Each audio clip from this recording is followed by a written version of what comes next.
ब्रह्मचर्य, इसमें महत्व बुद्धि रखने से रहा जा सकता है। ब्रह्मचर्य का महत्व, वीर शक्ति का महत्व जिसके हृदय में जागृत हो गया, चाहे स्त्री शरीर हो चाहे पुरुष शरीर हो, भगवत प्राप्ति के महत्व का प्रकाश इसी ब्रह्मचर्य से होता है। सच्ची मानना, ये जो आपका मन निरुत्साहित हो जाना, शरीर में पीड़ाएं होना, समय से दिनचर्या ना होना, प्रमाद स्थितियों का बढ़ना, कई जगह अंगों में पीड़ाएं होना, ये कई त्रुटियां होती हैं, इससे जो ये परेशानियां आती हैं। अगर ब्रह्मचर्य है तो आप जैसे अग्नि में भूमि पे चलना हो तो कैसे चलेंगे, ऐसी उसकी चाल होने लगती है। इतनी तीव्रता, इतनी उज्ज्वलता, इतनी उसमें चेतना शक्ति जागृत होती है कि हर काम में उत्साह, रात दिन मेहनत करने पर भी कभी थकान नहीं, नींद ना लेने पर भी प्रमाद आलस्य नहीं। बहुत से महान सद्गुण ब्रह्मचर्य में चले। आज के डॉक्टर जन जो शास्त्र को नहीं जानते, वो कहते हैं ब्रह्मचर्य छीण करो नरक मिलेगा जैसी शिक्षा दोगे। ये प्रश्न उत्तर देने वाला अगर चूक कर जाए तो नरक मिलता है, ध्यान रखना। ऐसा नहीं कि एकांतिक में प्रश्न जो करे उत्तर मनमानी दे दो तो उत्तर देने वाले को नरक मिलेगा, क्योंकि तुमने जो बोला है वो स्वीकार किया जा रहा है समाज में। तो तुमको अगर ज्ञान नहीं तो उत्तर दे दिया तो नरक मिलेगा। ये बिना शास्त्र सम्मत उत्तर देने वाले, इनकी नारकी गतियां होती हैं। अब आपने शारीरिक संविधान का ज्ञान प्राप्त किया है तो आप भागवतिक संविधान को मानने की चेष्टा करें। आप भागवतिक संविधान का खंडन न करें। आप केवल शरीर के अंगों का ज्ञान प्राप्त किया है कि कौन सा अंग कैसे क्या चलता है, लेकिन ब्रह्मचर्य पर बोलने की सामर्थ्य तुम्हारी नहीं। तुम ब्रह्म के ज्ञाता नहीं हो, तुम शास्त्र के ज्ञाता नहीं हो, तुम डॉक्टर हो केवल अंगों के, शरीर के, बाह्य एक ढांचे के, वो भी सूक्ष्म शरीर के नहीं, केवल स्थूल ढांचे के हो। तो स्थूल ढांचे की आपको सुधार वाली बात बतानी है, कैसे रोग निवृत्ति होती है। ब्रह्मचर्य नाश करना, ये तुम कौन से सिद्धांत से बोलते हो, किस सिद्धांत से? छोटे छोटे नवीन अवस्था के बच्चे तुम्हारी बात मान करके और नष्ट होते चले जा रहे हैं।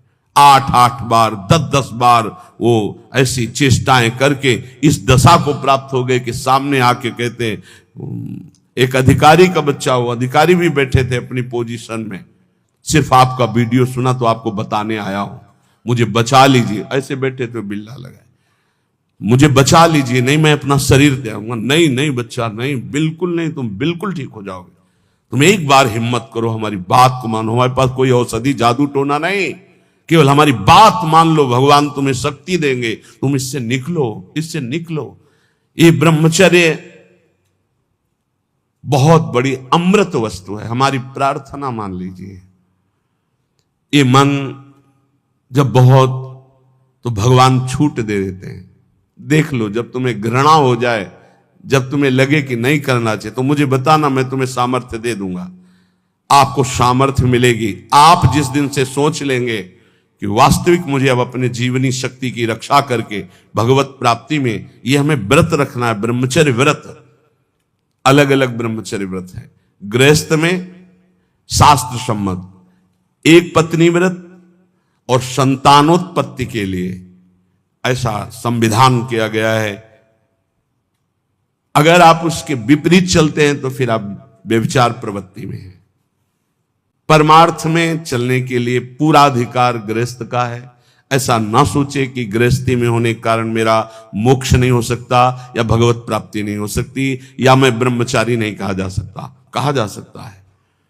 जिसने पाणिक ग्रहण संस्कार नहीं किया तब तक ब्रह्मचर्य रहा, फिर पाणिक ग्रहण किया तो एक पत्नी व्रत, और वो केवल संतानोत्पत्ति के लिए, और जब संतानें हो गई तो ब्रह्मचर्य, वो पूरा जीवन ब्रह्मचारी माना जाएगा। शास्त्र सम्मत बात कह रहा हूं। और वैरागी तो ब्रह्मचारी होता ही है, जो भगवत प्राप्ति करना चाहता है, नैष्ठिक ब्रह्मचर्य। गृहस्थ में उतना ही अपना अधिकार माने। बोले यावत् ध्रियते जठरम तावत् स्वस्त्वम ही देहिनाम अधिकम यो भी मन्येत सस्तेनो दंडमर्हति। जो गृहस्थ में होकर ये अभिमान करता है कि मेरी इतनी संपत्ति, मेरा इतना बैंक बैलेंस, मेरा मेरा मेरा इतना, वो दुर्गति को प्राप्त होता है। सब कुछ प्रभु का दिया हुआ है, बिल्कुल सरल भाव से समझ लो। नाथ सकल संपदा तुम्हारी, मैं सेवक समेत सुत नारी। और जितना प्रसाद उदर में गया और जितने में शयन किया उतना ही, ये सब प्रभु की वस्तु है। जब जहां जैसे प्रभु चाहे वैसा प्रयोग करे। मैं तो सेवक हूं। यदि ऐसा नहीं मानता और अपने को मालिक समझता है तो बोले वो दंड का अधिकारी हो जाएगा, माया फंसाकर उसकी दुर्गति कर देगी। क्रमिविद भस्म निष्ठांतम क्वेदम तुच्छम कलेवरम, क्वा तदीरतिर्भार्याम क्वायमात्मा नभश्छदिः, सिद्धैर्यज्ञावशिष्टार्यै कल्पयेद् वृत्तिमात्मनः, शेषेस्त्वं त्यजन् प्राज्ञः पदवीं महतामियात्। जो ये समझता है कि शरीर अंत में इसकी तीन ही गति होती है, या जला दिया गया तो राख बन गया, गाड़ दिया गया तो कीड़ा दिखा करके, और अगर जल में फेंक दिया गया तो जल जंतु खाकर, इसकी यही गति होती है। या जमीन में दबा दिया गया, आग में जला दिया गया, बाहर फेंक दिया गया। इस शरीर को तुच्छ समझे। क्रमिविद भस्म निष्ठांतम क्वेदम तुच्छ कलेवर, ये बहुत तुच्छ कलेवर है। इस शरीर में आसक्ति करके चाहे गृहस्थ हो चाहे विरक्त, दुर्गति को ही प्राप्त होता है। फिर इस शरीर के संबंधी स्त्री पुत्र परिवार आदि, ये तो अपनी अंतरात्मा को भ्रम में डालने वाला बहुत बड़ा जाल है। एक वैसे जड़ चेतन की ग्रंथि, ऊपर से और ये ममता की ग्रंथि। गृहस्थों को चाहिए कि प्रारब्धवशात जो भी आपको प्राप्त हुआ है, धन संपत्ति आदि, वो प्रभु का है ऐसा माने। तो दियम वस्तु गोविंदम तुभ्यमेव समर्पये, और प्रसाद से अपना जीवन निर्वाह करे, उसे यज्ञ अवशिष्ट कहते हैं, भगवान को अर्पित करके। जो बुद्धिमान पुरुष शरीर पर अभिमान नहीं करता, वस्तुओं की प्रभु की मानता है और नाम जप करता है, तो इस शरीर को त्याग कर वो संतों के पद को प्राप्त होता है।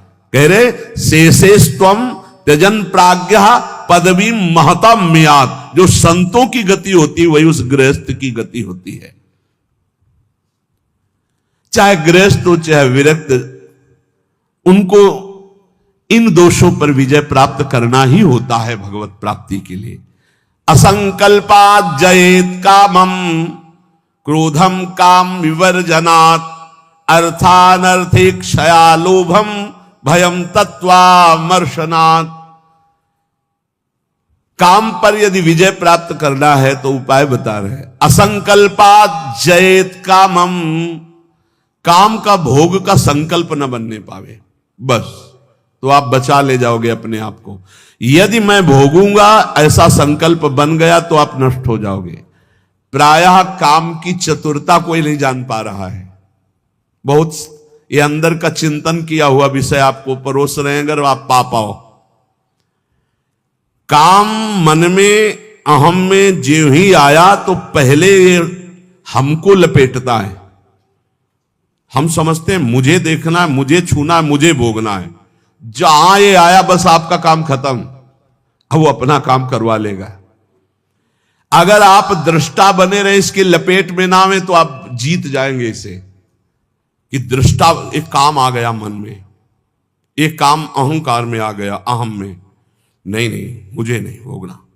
ए काम, तू वहां है, मेरे पे नहीं है। मैं तुझे देख रहा हूं, तू मेरे को नहीं देख सकता, मेरे को स्पर्श नहीं।